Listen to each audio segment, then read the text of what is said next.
Welcome to Legal Innovation Spotlight, the podcast that brings you the latest advancements in legal tech and knowledge management. I'm Ted Theodoropoulos, and I connect with the industry's brightest minds to provide you with valuable insights and actionable takeaways. So sit back, relax, and let's dive in. Debbie Foster, long time no see.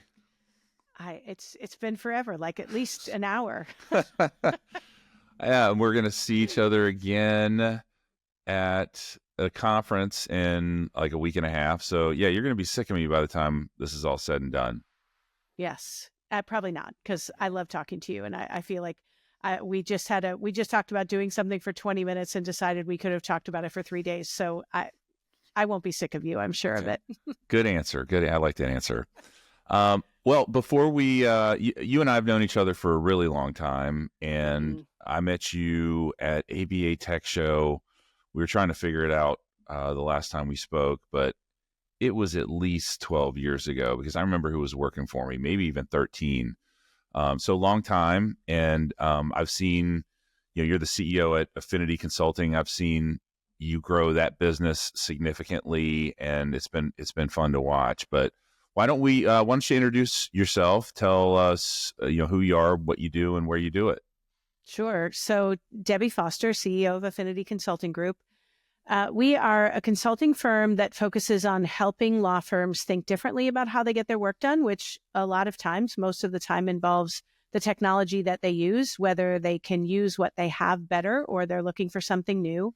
And we also help firms think differently about how their businesses run. So we help them with strategic planning and succession planning and leadership and hiring and attracting and retaining talent and all of that fun stuff. So it's really so we started off as a technology firm. We're focused a lot on implementing new software, but as everyone knows, software does not solve people problems. It does not help with bad processes. And our realization of that led us to expand beyond just being focused on a technology implementation. Yeah, software makes it worse, makes those problems worse. Right. Or they have the same problems and then they have 11 new ones. Like right. Yeah. Exactly. Well, so you and I had kicked around, we were first chewing the fat, if you will, on the big four entering the market. And that kind of took us down a path of some of the traditional law firm business model challenges. And it's something that I talk a lot about on the podcast because I think it's such an important topic. There's no easy answers to it, but we're getting into a place now with new technology developments with Gen AI and the big four moving in via the alternative business structures in Arizona, and soon to be Utah. Mm-hmm. And I think that now zeroing in on these these limitations, whatever you want to call them, nuances with how law firms operate it's a timely discussion. I think the time is right, and firms that aren't reevaluating how they're doing business are going to pay the price for that. As we see new entrants into the market, not just the big four, there's also smaller accounting firms, Aprio Legal, 3,000 employee accounting firm, and a Radix Law, 50 attorney law firm, forming a JV and entering, hanging a shingle in Arizona. So, it doesn't look like this is just going to be a big, massive, big four initiative. It looks like there are going to be players from different altitudes, if you will. But, what is your take on kind of where we're at today and how important it is that we have this discussion about the current decision-making, for example, in law firms? Yeah, I mean, it's such a fundamental challenge around the business model because I think that the connection that I always make, and when I'm talking to clients about the flip the table strategy, like what does the flip the table strategy look like? The real challenge doesn't just boil down to the business model. It boils down to the business model and how it is connected to how people get paid. What we value in a law firm, right? What do we value? Origination, bring the business in. We value it and we reward it financially. We value production. How hard are you willing to work? How many hours are you willing to bill? How do we measure what you bill versus what gets collected? And your paycheck ends up being comprised of those things. And if we were thinking about this very strategically from a high level business perspective, we would be talking about profitability, right? We would be talking about how do we build a business that generates a profit for its shareholders. And there's just a big disconnect in this lawyer business model from that. And to come up against these ALSPs or the big four who are building engines to deliver the products and services that a law firm delivers, right? That's the heart of the challenge, is the law firm isn't building an engine to deliver these products and services. The law firm is delivering them one at a time with lots of high touch, lots of hands-on. The big four or the other alternative legal service providers are not looking to figure out a better way mimicking the law firm model. That's not what they did. They said, we're not going to do it that way. We're going to build something first, right? And I think that our clients, our law firm clients, really struggle with the vision of doing it differently. Not necessarily just a piece of technology, but the vision for how they would do it differently. You know, and I don't know if people really truly appreciate the size and scale of the big four. So they're a partnership model like law firms, but a much bigger, more efficient. Like KPMG is 40 billion a year. 40. And they're the smallest. Billion. They're Yeah. the smallest of the big four. Deloitte is at the top and they're 70 billion, right? So these are massive organizations. In fact, Deloitte would be Fortune 100 if they were public. There's not one firm that would be big enough to be in the Fortune 500, which includes Kirkland and Ellis, which is in the low 7 billions in revenue. So these are massive organizations with massive resources, with all sorts of capabilities, with a global footprint. KPMG has 4,000 lawyers. It is, this is going to really change the game. And, you know, I had a debate on the last podcast with someone who, you know, we were kicking around, all right, well, how does this time differ from last time? You know, 10 years ago or 7 years ago, whenever it was, the big four made a big push. And in my opinion, what has changed is the means of legal production, right? We now have a technology that fundamentally is fundamentally changing how work product gets delivered. And that didn't exist 7-8 years ago. So I do think it's different. What's your take on then versus now? I think you're right. And the other thing that I would add is those companies and the companies who are thinking about delivering these services differently are technology first. And law firms are not technology first. In fact, I regularly I do a lot of strategic planning. And, you know, so I have all these equity partners in a room and I say, our number one stakeholder, sometimes I even have an empty chair. The person sitting in that chair is the law firm. That's our number one stakeholder.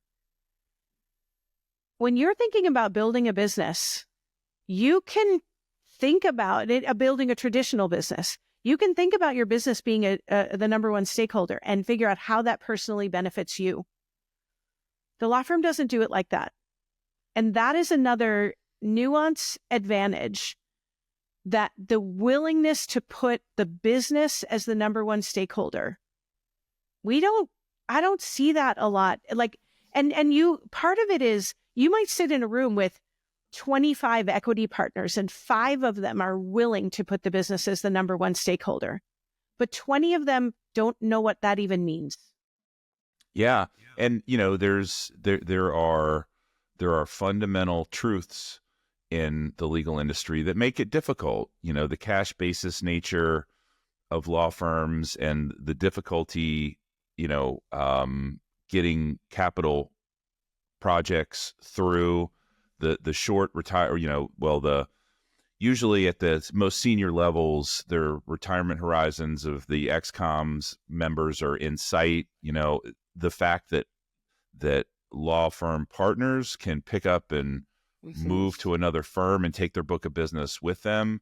Many of these, you know, all of the friction that's involved in law firm decision making, this consensus driven model, like you allude to, really makes things, it's difficult to get everybody on the same page. And you're right, technology is not, I've always said, it's like many law firms look at technology as an expense to be managed rather than an investment opportunity. And that's not how these other organizations look at things.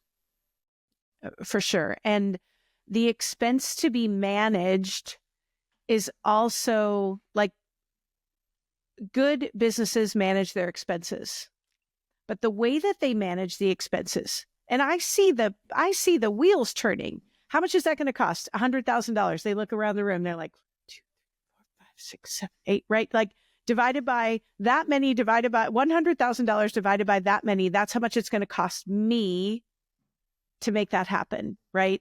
So it's even expenses managed in a way that does not make sense for the business. And I think that I wish that I could say that I don't hear this anymore, but I just heard it at a meeting that I was in last week. The idea of buying software. You remember we were actually reminiscing that you can't go into Office Depot anymore and there isn't an aisle with all the boxes of the software and you could just take it to the checkout and you can buy it. Nobody's buying it. That doesn't work like that. It doesn't work like that anymore. And so this concept of you got to spend between $250 and $500 per user per month to have a technology stack, just the technology. That doesn't include services and all the other stuff, but between $250 and $500 a month. That's what I'm telling firms now. And I think that number is high, closer to the 500 side if you're strategically thinking about how you're incorporating AI into your technology stack, right? And that's not per lawyer. That is per human being that is sitting in a chair that gets a paycheck from Paychex or ADP or whoever however you're paying them, per person. We're asking them to think about their technology investment completely differently. And for me, I tell them, what does success look like? It looks like you saying to me 2 years from now, thank you for asking me to spend that much money. It's benefited me so much. Can you think of anything else that I can spend money on? What are the odds of that conversation happening? 0, right? But if I say to you, Ted, if you give me $1, I'll give you $10. Right, but I got to give you $1. I don't want to give you $1. Exactly. But I'm going to give you $10 like this, right? It should be a multiplier. And there's 1,000 reasons why it ends up not being a multiplier in a law firm. And some of it is related to the business model challenges. You can change anything you want as long as you don't ask me to change anything that I'm doing. And no consistency and structure around how we get our work done. It's all connected. But technology first is the only way out. And it requires a business model change, which is very hard to imagine.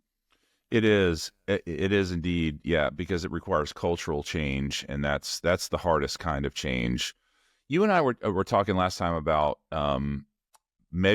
profitability measurement versus PPP, and some of the challenges that creates. So in the this is really this may be a small business concept, but there's something called SDE.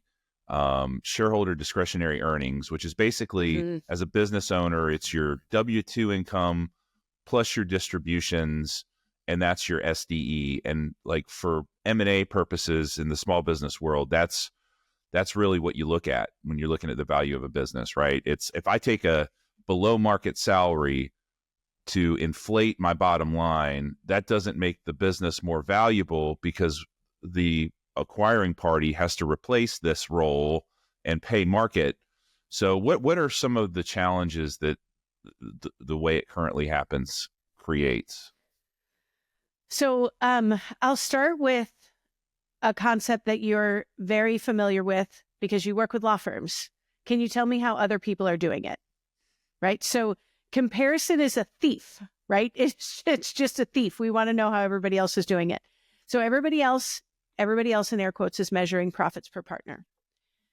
But if we want to really understand the true profitability story of a client, a matter, a lawyer, a practice group within a practice group, we have to make sure that everyone's market rate compensation is a factor in that.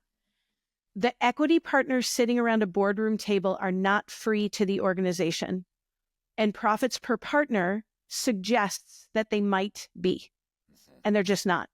And so I say all the time, when lawyers that I'm talking to are struggling with that concept, I say, let's just pretend that you win the lottery and you're not going to do this anymore. And let's pretend that there's an unlimited number of candidates with your skill set, your expertise, your gravitas, your relationships.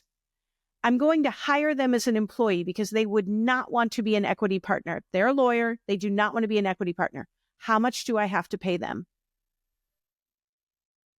How much do I have to? What is my offer letter? What will it look like? That is your cost rate.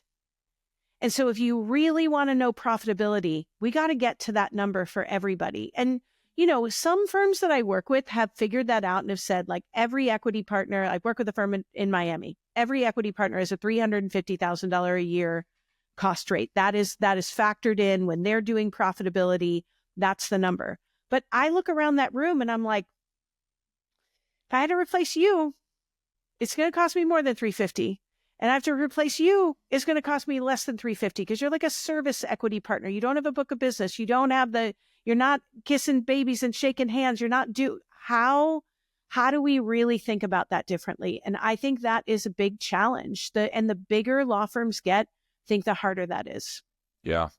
That makes a lot of sense. I mean, profit per partner it's a vanity metric. Mm-hmm.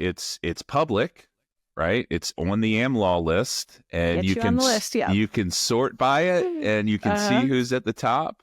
And yeah. I would imagine that impacts, the ability to lateral folks in. It's desirable from from an outsider perspective.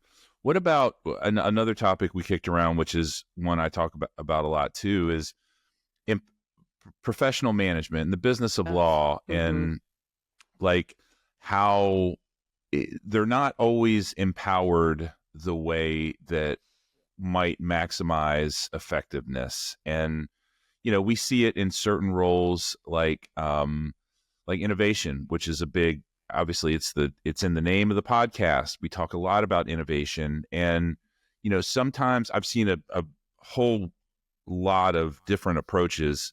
Sometimes there's a true commitment. This is probably the least common scenario, but it does happen. We see a true commitment from firms where they really do want to innovate and not just improve, right? The difference is improvement is incremental. Innovation is foundational, and it's disruptive. And disruptive is not something that you connect dots with law firms, but sometimes they'll bring in a chief innovation officer from the outside, and with an existing strategy and commitment, and you see great things happen. But a lot of times we see, I've heard CINO referred to as chief in name only, or chief incremental improvement officer, and which I think is a total missed opportunity. If you've got somebody sitting in that role, and there are some incredible thinkers and innovative thinkers in these roles out there, but they're not always empowered to really make the change. Do you see the same, or do you see differently? Same. And so I think starting off by just talking about the definition of small, medium, and large, right? That's a really challenging conversation to have in legal. You can easily identify the AmLaw 100 and the AmLaw 200, right? That's easy to do. But if you are in Kansas and you have 80 lawyers, your firm is huge. And if you are in Chicago and you have 80 lawyers, your firm is maybe small. You might call it mid-sized, right? So what I'm about to say is talking about the difference between small and mid-sized firms and large firms, understanding that it depends where you live, where you work, what you're used to, small, medium, large is very hard in legal.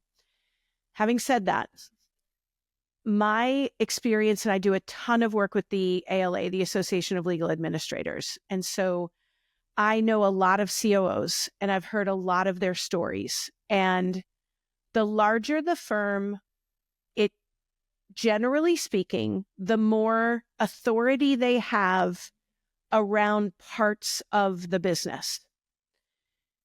The smaller the firm, generally speaking, broad brushstroke, they tend to have less authority, but they have the responsibility. So when I'm talking to a firm about bringing in an executive business leader, and that is, I think one of our ways out of the mess that we're in is an empowered executive business leader to help to start make those changes. But how does the firm know that they're ready for that? And I think that is step one. Like if someone calls me and says, can you help us hire a COO? I say, absolutely. Let's talk about if you're ready for that. What do you mean? Of course I'm ready for that. I don't know. Let me ask you some questions. What if the wall needs to be painted? Who is going to get to have a say in what color the wall is, right? Like you start to go through these ridiculous examples. But I sat in a strategic partner meeting last week with 14 equity partners in a room, a $25 million budget, and there was an argument about $35,000. What are we doing? Why did you, can we just talk about how much this is costing us right now? A firm has got to be ready for this. And lawyers struggle accepting feedback, direction, process, enforcement from someone who isn't a lawyer. And that's a cultural challenge. And what I say when I have my, are you ready for this? I say, are you all willing to let someone else come into this firm and make a decision that you disagree with and support them anyway? Do eyes get big when that happens? Yeah, because that is hard for anyone who, I am a self-taught business person. There is literally nothing that I do today that I went to school to learn how to do. Not a single thing that I do, right? You put lawyers in lawyer roles and they are excellent lawyers. And what do we do with them? We promote them to leading a practice group, to being the managing partner of a firm, throwing them on an executive committee. And then we say things like, we might have lawyers who are like, I'm going to stop listening to this woman right now. But that's fine. It's fine. Not everyone's going to like what I have to say. It's fine. But we say things like, no one taught them how to run a business in law school. And I'm like, it's literally, while your fact might be valid and true, it is also irrelevant. Anybody learn geometry? Anyone learn algebra? Do you still know how to do it? How do you learn how to do something? By doing it. It's why doctors don't start practicing the minute they finish med school. You learn how to be a doctor by being a doctor. You learn how to be a lawyer by being a lawyer. You learn how to be a business person by being a business person. And also absorbing, like listening to podcasts, reading books, like the way you and I have scratched and clawed our way to where we are, right? Yes. That I don't know about you, but nobody gave me anything along the way. I have invested my time in becoming a mostly good leader. Every day is not the same, but a mostly good leader and a mostly good business owner who makes mistakes on the regular, owns them, and moves on. But when we ask these lawyers to step into these you own a business roles, and then we make excuses that they didn't learn how to do that in law school, and we don't spend any time training our lawyer leaders to be leaders, it's a little frustrating to see people scratching their heads, wondering why this isn't working, right? So we have to do this differently. And executive business leaders is one of the ways that we get there. We got to be ready for it. Yeah. And honestly, business school really doesn't teach you how to be an entrepreneur. I have an MBA and it wasn't useless, but it's close. It's close to useless for as being an entrepreneur. Now, if you want to go work in a investment bank, I learned some great skills for that. But being an entrepreneur requires, experience in risk taking, in gut feel, developing a spidey sense, EQ, how to manage people, how to present yourself, how to, there's just all these skills. Like, it's just not teachable in an academic setting. You kind of have to get out there and do it. So, and, I often quote Dr. Larry Richard, who wrote Lawyer Brain. And, when he outlines the personality traits that lawyers tend to score higher and lower than the general public in, skepticism, autonomy, urgency, abstract reasoning, score lower than sociability, resilience, empathy, right? Think about that. Empathy is one of the key characteristics of effective leadership. If you are not empathetic, you are very unlikely to be a good leader. And good leadership is so critical in business. And I've been under leaders who weren't and couldn't get out of there fast enough. Well, and without going too far down the generational differences road, it's even more important in 2025 than it was in 1995. Like, it's different now. It really is. It really is. Switching gears a little bit, around innovation and reality versus hype. We talked about, I can't remember if I told you this story or not. A friend of mine who recently pushed out an AI product, and he's a multi-exit founder. And he has found himself, even when he has executive sponsorship at a law firm, he gets put into a queue that a prioritization committee manages and is completely out of anyone's control other than that committee, because there's so many POCs and pilots going on with all these AI tools. And there's so much fragmentation. Like, as a law firm, how do you know where to put your chips on the table? Because the first mover isn't always the long-term winner of a market. So there's a lot of challenges right now. I beat up on Copilot a lot because and I'm a Microsoft partner. I used to work at Microsoft. That's how I got started in tech. I was a Microsoft developer before I went to Microsoft, but so I'm a Microsoft guy. But when I look at the tool, it needs work. What is your take on just like the current state of legal AI? And I'm throwing Copilot in there. That's not legal specific, but what's your take on where we're at? So I think it's a little whack-a-mole right now. Like, I don't think that's a word, but everybody knows what whack-a-mole is. And, I think we're creating a big mess. I regularly talk to firms and I say, tell me about your AI strategy. And they say, well, we own Copilot and we own Co-Counsel and I was like, awesome. Okay, so let me just ask the question again. Tell me a little bit about your AI strategy. And they're like, what do you mean? Like, what, right? So I think that we are solving problems in a vacuum. And, I present a lot and I talk from the stage all the time. And one of my favorite things to say, and this is not meant to disparage a lawyer, this is true for like the universe of humans. So I only work in law firms, so my view of the world is pretty jaded because that's where I am. But, when I think about what will transform a law firm, I really do think it is a vision for getting work done differently. That is what I think will transform a law firm. I don't think a tool is going to do it, because I think that lawyers have had the ability to transform how they get their work done by just learning how to use Microsoft Word, or you're learning how to use Microsoft Outlook, or learning how to use their PDF program in a more efficient way. That 5 years ago, before all this Gen AI stuff, that could have transformed how they get work done.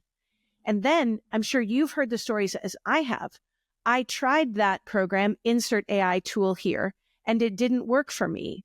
because you're just not going to know how to use it. I mean, when I first started using ChatGPT, I was like, this is amazing, but it's kind of weird. And then I started learning. I started reading books. I started following 15 people. And I started, like, I don't know, for you, it's probably true too. It's like a tiny little part-time job of mine to stay up to date on what's going on with AI. Well, every lawyer I talk to is so busy, busier than a one-armed paper hanger. They're trying to take care of their clients. And it's chicken, egg, chicken, egg, chicken, egg. How do you make time for this? So my take is, I feel the same way that you feel about Copilot. I was just on a call right before I got on this call with a Microsoft partner who's big on Copilot. And she said, well, let me show you how I can help you. Open up Copilot right now and type in what's on my calendar for next week. And I was like, all right. Not that I would ever manage my next week by asking Copilot. I would just simply look at my calendar, but I'll humor her for a moment. I typed that in and it said, you've got some interesting stuff lined up on your calendar. And it talked about a baseball game, and it talked about an Asian food festival, and it talked about this live performance going on at the Wellington Arena. None of those things are on my calendar, but it did figure out where I physically am right now. So I guess kudos to the location services that are all, working in our browsers. But it did not mention anything that is on my calendar for next week. And she's like, oh, well, maybe you just don't have Copilot configured the right way. I'm like, I don't know. It's in every Microsoft 365 application I open. There's Copilot asking me how it can help me. So I It's also right there at all times, right here. It's right, exactly.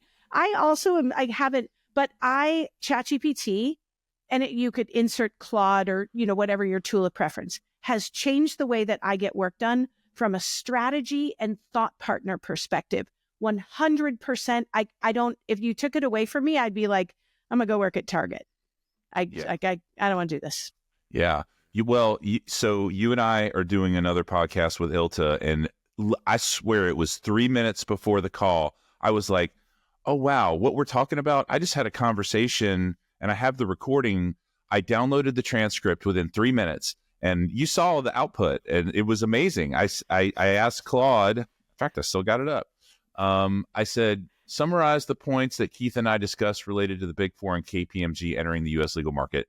Boom, boom, boom, boom, boom. Copilot, this is an exercise that is interesting. If I go to Copilot half the time and I ask it, summarize or prioritize the unread emails in my inbox, it gives me like the last 15, and I've always got way more than 15. Right. I asked it to, I told this story, I presented at Copilot Symposium, which was hosted by Microsoft. Awkward. I told this story. I block off 3 45-minute blocks a day, and I call it just thought leadership on my calendar, but it's really just so I can eat, right? Or go to the bathroom, and people don't schedule meetings. So I go into the Outlook Copilot, and I said, how many thought leadership meetings do I have on my calendar? And it said, oh, you have 12. Well, I had 15, but just to throw out a curveball, I said, I actually have 9. Why did you tell me 12? And it goes, oh, you do have 9. So then I was like, okay, this is horrendous. So I took a screenshot of my calendar, and I went with the exact same prompt and Claude and ChatGPT, and they got it right with a screenshot. So think about all the metadata that Copilot has access to, and ChatGPT just OCRs it and figures it out where, there's a lot of struggles. I know it's going to get better, and it's not that it has no value, because it does, but I try and lower people's expectations. Otherwise, they're going to get frustrated with it. So I want to say just one more thing. For me, if I am working with a firm who's like, how do we flip the table, which is a unicorn firm, so there's that, my strategy is going to be really different. Most of the firms that I'm working with are really looking for the incremental improvement. And for me, that never, ever starts with a tool. I say, tell me where there's the most friction. Our corporate team, they're so frustrated. I'm like, awesome. Our team goes in there and sits down with their corporate team and says, what's hard? What's frictiony? What takes you too long? What do you do over and over again? And then we start talking about how we can actually make their work lives better. Maybe that's AI. Maybe it's just a word template. Maybe it's restructuring their team a little bit so 7 people aren't getting the same email. Like, maybe it's some net documents training because they have net documents and they just don't know how to use it. And they're doing everything the hard way. I think, and maybe maybe I already said this, but maybe it's also an AI tool. I think everything has to be on the table. But when it comes to incremental improvement, if that's all a firm can bite off right now, it doesn't start with tool shopping. That is just the wrong way to do it, in my opinion. Some may disagree with me, but that is, in my opinion, the right way to do it is find a willing participant. Find someone who's like, can you please help me? I'm literally drowning. Can you please help our team? And we come in and we look at everything about how they get work done. They're like, what if you clicked on that instead of this? What if you did it this way? What if you work like this? Hey, can we do a session for your whole team on time blocking? Can we just talk to you about the value of time blocking? That could revolutionize how you guys get your work done. And that is, I am 100% for innovation and technology implementations and reimagining and all of that. But so many of the clients that we work with, we have to start with a willing team, a willing group of participants. And then you go tell the story. Then you have a case study. You have an experiment. You have something that you did. You have people that they like and that they trust that are saying, oh my gosh, like it wasn't all tools, but there is this really cool tool that we have. But these 6 other things were really the key to us thinking differently about how we get this work done.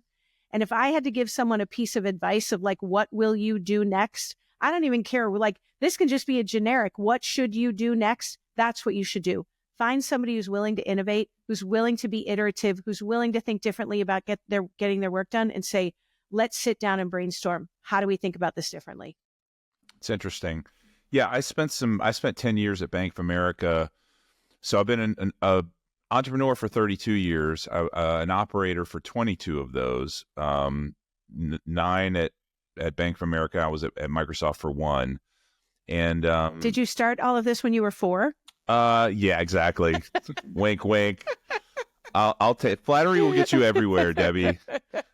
But I got a lot of Six Sigma Lean and Six Sigma training at Bank of America, became a black belt. And in fact, we had a common customer where I went in and with 2 other black belts and we completely redid their default services process. So I always think process. Some people think tools, people think people. I always think process. So that's where my brain goes immediately. Let's document what you're doing. Let's take a look at what is your highest pain point, and then let's write it down what you actually do, and then let's compare it to your neighbor. Let's see how they do it, and then their neighbor. But yeah, you're right about the willing participants. Without that, and without buy-in from leadership, you can have all the willing participants you want, but if they're not going to fund it or they're not going to support it, you're spinning wheels. For sure. Yeah. Well, we talked a little bit about the Big Four and, their entry into the market and what that means to the industry. But with the way Fortune 500 companies operate, typical Fortune 500 companies, is they have a board of directors that selects management and oversees management and holds management accountable. And those board of directors are installed by shareholders, and there's this line of accountability that creates that drives certain behaviors. So, for example, when the board places management, it's based on resume, it's based on ability to fill a role, it's based on track record. That's not how it works in law firms typically. It's people who are the best at lawyering rise to the ex-com, to the ranks, to the managing partner. But, without that structural framework, how can law firms, because the partnership model is just not going to go away, right? Yeah. Even the Big Four, they're a partnership model. How how can law firms bring some of that accountability and alignment in the model that they're in? Because that's not going to change. So I think that's a great question. And you and I are both EOS fans, and, Traction, the book Traction, which Traction is an excellent book, but it doesn't contemplate that structure. And so it makes it a little bit hard. But I start off by saying you don't sit in if we're drawing out an accountability chart, like who's going to do what, you do not get that seat because of your ownership status. You get that seat because of your skill and your experience, right? And we decide who should fill a job. And one of the criteria is not, do they own part of this business? And so, I get asked a lot, do I think that lawyers should run law firms? And I say, it's not even the right question. Like, what is the skill set required to run a law firm? Let's make a list of that. And then if we're looking for someone to run our law firm, let's go find that person. If you tell me that that person happens to be a lawyer or have their JD, great. But we don't start with that. And so I think it goes back to what we talked about before. How do we put executive business leaders in place that have the subject matter expertise to run human resources, business development? And maybe there is a lawyer in legal operations who's, overseeing the services delivery part of the business. Maybe that is a lawyer, but IT, finance, like how do we have the right people in place? And then how do we create or mimic that kind of structure with maybe it's with a managing partner. Maybe there is an executive committee that serves as like a board of directors with equity partners who are like the shareholders. But what's clear then about the equity partners is how do we set the expectations with the ones we have? And when we bring them in, like, hey, you're going to be an equity partner because you met these criteria, but just FYI, it doesn't mean that you get to hire anybody, fire anybody. It doesn't, like, these are the four, you get to decide if we're going to admit a new partner, if we're going to file for bankruptcy, if we're going to buy a new building, if we're going to take out a loan. Like, those are the things that you get to vote on. The day-to-day business operations are run by our executive leadership team. And then we figure out the right structure for the law firm based on how far we can push their culture, which is a little bit like that is the start of how do we flip the business model? Yeah, I'm smirking because what's popping into my head is we're a profession, not a business. And oh gosh, right. I know.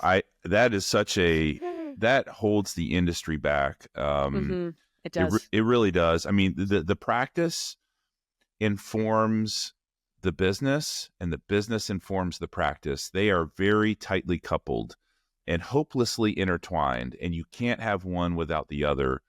So to say that you're not a business, you're really sticking your head in the sand. But that mentality manifests itself in other places, like coming to the realization of what you just described is we need executives in here who are leading and not necessarily us as lawyers. And that belief is very deeply rooted. You're in Florida, right? Mm-hmm. So I did a little research on this I don't know, I was just going down a rabbit hole. The Florida bar wrote a really lengthy article about the distinction between a practice or between a profession and a business, and went to great lengths. It's a really interesting read. I was just kind of shaking my head as I was reading it.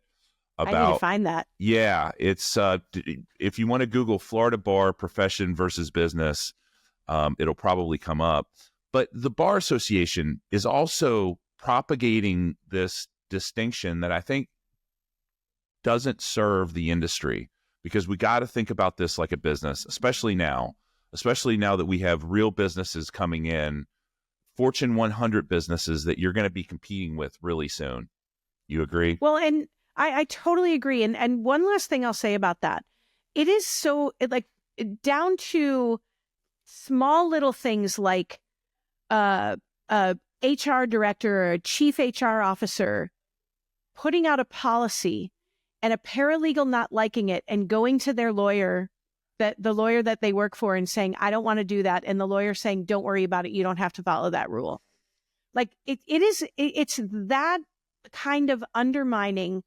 And I don't know that most of the lawyers that I work with recognize the paper cut that is that over and over and over and over and over again. And so the structural challenges that contribute to that culture go down to the relationship that an attorney and a legal secretary or a legal assistant or a paralegal have, and how we have to buy into that structure all the way down to policies and procedures that are set for the good of the number one stakeholder, the business. And even when we don't agree, we commit to following those processes. It goes down to the smallest little things like that makes those executive business leaders feel like they can't make an impact in a law firm. So it's big stuff and it's the little stuff. Yeah, I do the opposite. I go above and beyond the policies to try and set the tone at the top. Like I go overboard a little bit because just to show my commitment, even when I don't like it, like, I mean, could I get away with not fully, when I was at TLTF, part of that was personal, part of it was business, and I had to separate it all out and put it in a spreadsheet. And, I didn't send it to everybody, but, my accounting department said, hey, you know what? Ted's not throwing his weight around here. He's did a damn good job separating this out. So I think it's important. Sure. The tone at the top is really important. So important. So important. Well, this has been a great conversation, as always. And you and I are going to have another one in about a week. We're going to do, I don't know what the timing, if this will come out before that, but you and I are going to we're going to dive a little deeper into the alternative business structures and what the implications are. So the audience can keep their ear out for that. But I really appreciate you spending a little bit of time. It's always a pleasure to talk to you, and I look forward to seeing you next week. Yes, I will see you next week. Thank you so much for having me. Of course. We'll talk soon. All right. Thanks for listening to Legal Innovation Spotlight. If you found value in this chat, hit the subscribe button to be notified when we release new episodes. We'd also really appreciate it if you could take a moment to rate us and leave us a review wherever you're listening right now. Your feedback helps us provide you with top-notch content.